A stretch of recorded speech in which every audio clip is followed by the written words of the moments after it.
तो hi friends, चलिए शुरू करते हैं आज का टॉपिक। और देखिए, जिनका भी एग्जाम है हिस्ट्री माइनर पेपर का, ठीक है, अगर आपको हिस्ट्री माइनर पेपर में हिस्ट्री ऑफ इंडिया फ्रॉम मतलब स्टार्टिंग से लेकर के 650 एडी तक का इतिहास अगर आपको पढ़ना है तो ये आपको काम में देगा। ठीक है, अब देखिए अलग अलग यूनिवर्सिटी में अलग अलग पेपर सेमेस्टर में रखा गया है इसको।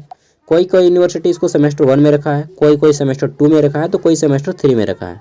ठीक है, माइनर पेपर को जैसे मैं एग्जांपल के लिए बताता हूँ तो ज़्यादा नहीं 2 मिनट लूँगा। रांची यूनिवर्सिटी सेमेस्टर 1 में रखा है, एनपीयू सेमेस्टर 1 में रखा है, एसकेएमयू सेमेस्टर 1 में रखा है, बीबीएमकेयू सेमेस्टर 1 में रखा है, कोल्हान यूनिवर्सिटी सेमेस्टर 3 में रखा है। ठीक है, तो हर यूनिवर्सिटी का सिलेबस में है, लेकिन किसी का 1 में है, किसी का 2 में, किसी का 3 में। ठीक है, तो आपको ये देखना है कि आपके सिलेबस में क्या हिस्ट्री ऑफ इंडिया, ठीक है, 650 तक का इतिहास पढ़ना है। तो अगर पढ़ना है तो डेफिनेटली ये क्वेश्चन पेपर आपके काम में आएगा। ठीक है, चलिए, झूठ बोल के व्यूज़ पाना नहीं है मेरा मकसद है आपको सही कंटेंट पहुंचाना। ठीक है, तो अपना सिलेबस के अकॉर्डिंग इसके यहाँ पे ध्यान दीजिएगा। अब देख लेते हैं, तो 2024 में पूछा हुआ क्वेश्चन पेपर है 4 साल के ग्रेजुएशन में। ठीक है, फुल मार्क्स है 75, टाइमिंग है 3 आवर। ठीक है, आप किसी भी यूनिवर्सिटी से हो, बस सब्जेक्ट यही होना चाहिए और फिर आपका क्वेश्चन यहाँ से ज़रूर मैच करेगा, क्योंकि university previous year question paper से हर बार क्वेश्चन 30% सेट करती है। ठीक है, मिनिमम, उससे ज़्यादा भी जा सकता है, लेकिन मिनिमम 30% प्रीवियस ईयर से रहता है। देख लेते हैं, तो ग्रुप ए में हमारे 1 मार्क्स वाले क्वेश्चन है। इसमें पहला क्वेश्चन है, नवपाषाण युग को परिभाषित करें। ठीक है, नवपाषाण युग की परिभाषा लिखना है। सबसे पहले तो पाषाण युग किसे कहते हैं, इसकी परिभाषा जान लीजिए। और फिर पाषाण युग को 3 भागों में बांटा गया, नवपाषाण, मध्य पाषाण, पूरा पाषाण। ठीक है, तो पाषाण युग किसे कहते हैं? देखिए, जब मनुष्य पत्थर के घरों में रहते थे, ठीक है, पत्थर के घर में रहते थे, गुफाओं में, कंदराओं में, पत्थर से आग जलाते थे, पत्थर के औजार बनाते थे, मतलब पत्थर से मैक्सिमम अपना काम करते थे, तो इसलिए उस युग को पाषाण काल नाम दे दिया गया। पाषाण मतलब होता है पत्थर। ठीक है, समझ गए ना? तो इसको लिख लीजिएगा, पाषाण काल। और ये भी आपको याद करना है कि किस काल में, पूरा पाषाण काल में किसका खोज हुआ, नवपाषाण काल में किसका खोज हुआ, ताम्र पाषाण में किसका खोज हुआ, ठीक है, मध्य पाषाण में किसका खोज हुआ, ये याद रखना है आपको। नेक्स्ट है आपका, अर्थशास्त्र के रचनाकार कौन है? Who is the author of अर्थशास्त्र? तो इसका राइट आंसर हो जाएगा आचार्य चाणक्य या विष्णुगुप्त। ठीक है, दोनों आप बोल सकते हैं, या कौटिल्य, तीनों बोल सकते हैं। 3 को नाम है इनका। कौटिल्य क्योंकि कुटिल बुद्धि वाले थे, ठीक है, वास्तविक नाम था इनका विष्णुगुप्त। ठीक है, आगे देख लेते हैं। नेक्स्ट है हमारा यहाँ पे, गुप्त वंश का संस्थापक कौन था? तो देखिए, ये क्वेश्चन अक्सर आता है कि गुप्त वंश का संस्थापक कौन था, तो इसको याद कर लीजिएगा। गुप्त वंश के संस्थापक थे श्रीगुप्त। श्री, बस श्री जोड़ दीजिए और गुप्त लिख दीजिए, ये हो गया गुप्त वंश के संस्थापक श्रीगुप्त। यहीं पे एक क्वेश्चन आता है कि गुप्त वंश के सबसे महान सम्राट कौन थे या सबसे महान राजा कौन थे? ठीक है, तो गुप्त वंश के सबसे महान राजा थे समुद्र, याद रखिएगा, समुद्र गुप्त। बस समुद्र याद रखना है, गुप्त तो अपने आप लास्ट में आ जाता है। ठीक है, गुप्त वंश के सबसे महान राजा थे समुद्रगुप्त। ठीक है, यहीं पे एक क्वेश्चन आता है कि गुप्त वंश का भारत का स्वर्णिम युग किसे कहा जाता है? किस युग को भारत का स्वर्णिम काल कहा जाता है या स्वर्णिम युग कहा जाता है? तो गुप्त वंश के काल को भारत का स्वर्णिम युग कहा जाता है। और जो समुद्रगुप्त हैं उसे बिना बजाते हुए बहुत बार देखा गया है। ठीक है, अगला क्वेश्चन है हमारा यहाँ पे, प्राचीन भारत का नेपोलियन किसे कहा जाता है? तो दोस्तों, समुद्रगुप्त को ही प्राचीन भारत का नेपोलियन भी कहा जाता है। ठीक है, देखिए गुप्त काल से बहुत क्वेश्चन बनता है हमारा। अगला है हमारा यहाँ पे, प्रयाग प्रशस्ति की रचना किसने की और यह किस शासन से संबंधित है? देखिए 2 क्वेश्चन है यहाँ पे। तो प्रयाग प्रशस्ति समुद्रगुप्त की है रचना, समुद्रगुप्त की प्रयाग प्रशस्ति समुद्रगुप्त के बारे में लिखा गया है। और ये किसने लिखा है? इनके कवि का नाम है प्रयाग प्रशस्ति के हरिसेन। कौन है? हरिसेन। ठीक है, हरिसेन ने समुद्रगुप्त की प्रयाग प्रशस्ति को लिखा है और ये गुप्त साम्राज्य से संबंधित है। आगे देख लेते हैं, तो यहाँ पे हमारा है, अशोक के धम्म की अवधारणा पर टिप्पणी लिखना है। ठीक है, अशोक की धम्म यानी कि अशोक का धम्म जो है, इसमें विश्व के सभी धर्मों को समान महत्व दिया गया है। ठीक है, और ताकि सब कोई आराम से रह सके, कोई धर्म के नाम पे लड़ाई ना कर सके। मैं आपको ठेठ भाषा में समझा रहा हूँ। ठीक है, और फिर इसके प्रचार के लिए श्रीलंका, म्यांमार और आपका चाइना तक के बहुत सारे लोगों को भेजा गया, जापान तक भी लोग भेजा गया था, ठीक है, प्रचार के लिए। नेक्स्ट है हमारा यहाँ पे चंद्रगुप्त मौर्य की उपलब्धियों के बारे में आपको बताना है। यहीं पे आपको क्वेश्चन आ सकता है कि भारत का प्रथम राजा कौन था। भारत का प्रथम राजा, आप बोलिएगा यार ऐसा क्वेश्चन तो मैंने कभी नहीं पढ़ा है।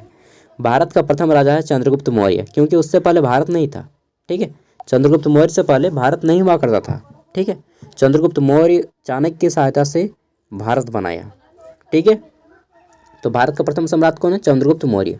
यहीं पे और एक क्वेश्चन मैं दे देता हूँ ऑब्जेक्टिव में कि मौर्य वंश की स्थापना किसने की? चंद्रगुप्त मौर्य ने। किसकी सहायता से की? चाणक्य की सहायता से। और किस वंश को समाप्त करके? तो नंद वंश के अंतिम सम्राट धननंद। कौन है? नंद वंश के अंतिम सम्राट धननंद की हत्या कर चंद्रगुप्त मौर्य ने मौर्य वंश की स्थापना की, ठीक है। अब देख लेते हैं ये 5 मार्क्स वाले जो क्वेश्चन आएंगे आपके एग्जाम में, इसका आंसर आपको एक खड़ा पन्ना का दोनों साइड में करना है, ठीक है। लिखने की स्पीड थोड़ा सा बढ़ा लीजिएगा।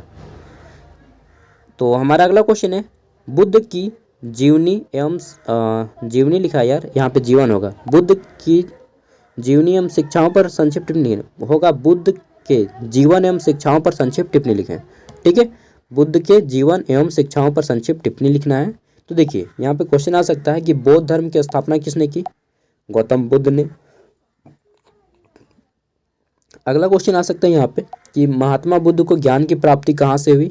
तो बोध गया बोधि वृक्ष के नीचे, पीपल के पेड़ के नीचे हुआ, ठीक है। पीपल के पेड़ को ही बोधि वृक्ष कहा जाता है, बोध गया, जो कि बिहार में है।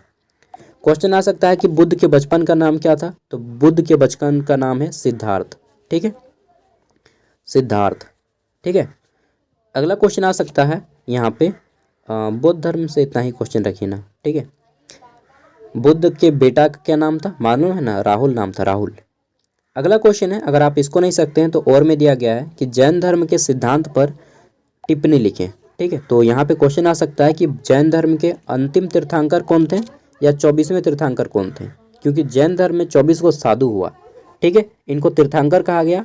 इनके अंतिम तीर्थंकर थे महावीर स्वामी, जो कि जैन धर्म के सबसे फेमस हुए, महावीर, ठीक है।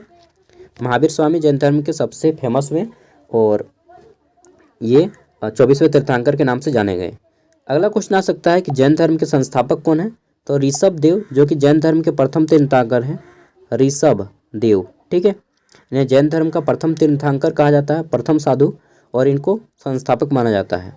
लेकिन वास्तविक संस्थापक पूछे तो महावीर स्वामी लिखिएगा, जो कि 24वें नंबर पे हैं, ठीक है, क्योंकि सबसे ज़्यादा फेमस महावीर स्वामी ने ही किया, ठीक है। जैन धर्म के वहीं बात कर लेते हैं कि महावीर स्वामी के बचपन का नाम क्या है? तो महावीर स्वामी के बचपन का नाम है बर्धमान, ठीक है, बर्धमान, जो कि बिहार का एक शहर है। और बर्धमान के नाम से ही एक एक्सप्रेस चलता है, बर्धमान हटिया एक्सप्रेस। हटिया हमारे झारखंड रांची का एक शहर है, ठीक है। तो बर्धमान हटिया एक्सप्रेस भी चलता है इनके नाम से। जैन धर्म का 2 भागों में खंडन हो गया था, ठीक है। कौन कौन? तो एक है श्वेतांबर, श्वेतांबर जो श्वेत वस्त्र पहनते थे, ठीक है, श्वेतांबर। और एक था दिगंबर, दिगंबर जो कि वस्त्र ही नहीं पहनते थे। आपने सुना होगा नंगा बाबा, यही है दिगंबर, जैन धर्म का एक शाखा है, ठीक है। और बौद्ध धर्म भी 2 भागों में टूट गया था बाद में, जब महात्मा बुद्ध मर गए, इनका देहांत हो गया, ठीक है। देहांत नहीं बोलेंगे, महापरिनिर्वाण ना, निर्वाण की प्राप्ति जब हो गया, निर्वाण मतलब मोक्ष, ठीक है। तो बुद्ध को जब मोक्ष की प्राप्ति हो गया, ठीक है, तो इन्हें 2 भागों में बट गया, हीनयान और महायान, ठीक है। और बुद्ध को एशिया का ज्योतिर्पुंज भी कहा जाता है, लाइट ऑफ एशिया, ठीक है। आगे देख लेते हैं। नेक्स्ट हमारा क्वेश्चन यहाँ पे सभी 15 मार्क्स के आते हैं। यहाँ पे टोटल आपके 6 क्वेश्चन है, किसी 4 को बनाना है। 4 को बनाइएगा तो कितना मिलेगा? एक क्वेश्चन 15 मार्क्स का, 4 को बनाइएगा तो 60 मार्क्स मिलेगा, ठीक है ना। तो किसी 4 को बनाना है चुन के, ऐसे जिसे आप सक सकें, ऐसा नहीं कि जिसको नहीं सकिएगा उसको जाइएगा बनाने का, समझ रहे हैं? नहीं समझे? चलिए मैं दूसरा और इशारा कर रहा हूँ, ठीक है। ट्राई वहीं पे करो जहाँ पे आपको सकेंगे। नेक्स्ट देख लेते हैं। तो यहाँ पे हमारा है कि प्राचीन भारतीय इतिहास के साहित्यिक स्रोत का वर्णन करें।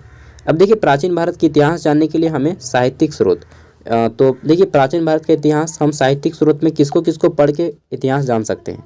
तो रामायण पढ़ सकते हैं, महाभारत पढ़ सकते हैं, अर्थशास्त्र पढ़ सकते हैं, ठीक है। समुद्रगुप्त की प्रयाग प्रशस्ति पढ़ सकते हैं, इंडिका पढ़ सकते हैं, ठीक है, इंडिका जो मेगास्थनीज के द्वारा लिखा गया है।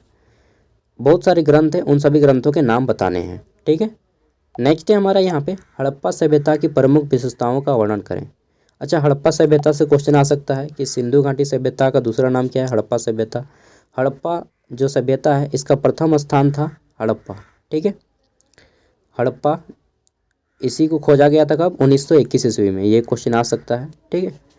और हड़प्पा सभ्यता की राजधानी कहाँ है? तो मोहनजोदाड़ो हड़प्पा सभ्यता की राजधानी है, या सिंधु सभ्यता, दोनों बोल सकते हैं, ठीक है। और हड़प्पा सभ्यता किस नदी के किनारे स्थित थे? तो रावी नदी के किनारे स्थित थे।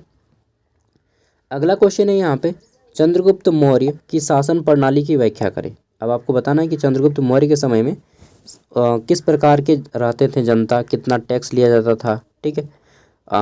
शासन प्रणाली कैसी थी, ठीक है। व्यापार क्या करते थे लोग, कौन सा कृषि क्या करते थे, पशुपालन क्या था, ठीक है। न्याय व्यवस्था कैसी थी, इन सब के बारे में बताना था। धर्म कैसा था, टोटल बता दीजिएगा, ठीक है। नेक्स्ट है हमारा यहाँ पे समुद्रगुप्त की उपलब्धियों का वर्णन करना है कि समुद्रगुप्त जिसे भारत का नेपोलियन कहा जाता है, क्यों कहा जाता है, क्या फेमस काम किया है इन्होंने, कितना मंदिर बनाए, कितने युद्ध लड़े, ठीक है। इन सब के बारे में आपको डिटेल में एक्सप्लेन करना है। नेक्स्ट है हमारा यहाँ पे कि गुप्त काल को, ठीक है, यही गुप्त काल समुद्रगुप्त, गुप्त काल को स्वर्ण युग क्यों कहा जाता है, ये बताना है। देखिएगा तो क्वेश्चन एक ही है, एक ही क्वेश्चन को थोड़ा सा डिफरेंट करके लिखना है। उपलब्धि मतलब यही इसका कारण है, ये उपलब्धि किया, पाया, इसी कारण स्वर्ण युग कहा जाता है। तो एक ही क्वेश्चन को दो बार घुमा दिया है, देख रहे हैं। अगला है हमारा भारत के इतिहास में पल्लवों की सांस्कृतिक देनों का वर्णन करें, ठीक है। Describe the cultural contribution of Pallava in the history of India, ठीक है। तो पल्लव भारत की संस्कृति में क्या योगदान दिए हैं ये बताना है, ठीक है। और दक्षिण भारत में विशेष रूप से फेमस थे पल्लव। चलिए, ये कुछ क्वेश्चन थे जो कि पूछे गए थे हिस्ट्री ऑफ इंडिया 650 तक का इतिहास में, ठीक है। चलिए, मिलता है नेक्स्ट वीडियो में दोस्तों। Thank you. अगर आपको इसका पीडीएफ चाहिए तो पीडीएफ मैं वीडियो का डिस्क्रिप्शन में दे रहा हूँ, साथ ही अदर इंपॉर्टेंट क्वेश्चन भी इस वीडियो के डिस्क्रिप्शन में आपको पिन कर दूंगा। Okay, bye.